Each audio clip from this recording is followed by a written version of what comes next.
Hello' বন্ধুসকল, আপোনালোকে এই আছাম টাইপ ঘৰখন চাওকচোন। এইখন মানে আৰু বাৰান্দা হ'ব, সন্মুখত আৰু 12 ফুটমান বাৰান্দা হ'ব। সেইকাৰণে সন্মুখত এখনো খিৰিকী একো ভেণ্টিলেটৰ দিয়া হোৱা নাই।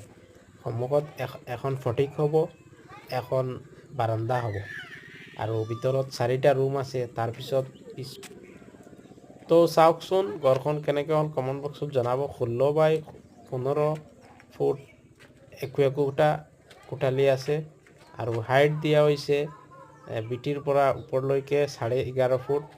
তাৰপিছত পিছফালে আছে আপোনাৰ অৰ্ধেকত, পিছফালে চালি দিয়া হৈছে 13 ফুটি। অৰ্ধেকত আছে কিচেন আছে আৰু অৰ্ধেকত আছে আপোনাৰ আৰু অৰ্ধেকত 3টা বাথৰুম আছে। এটা বাথৰুম এটা ৰুমৰ কানেক্টিং আছে, বাকী বাথৰুম বাহিৰৰ পৰা এটা কানেক্টিং আছে। আৰু কৰিডৰত গৈ এয়া চাওক আপোনালোকে, এই ৰুমটোৰ পিছফালে কানেক্টিং আছে বাথৰুম। তাৰপিছত ইয়াত কিচেনত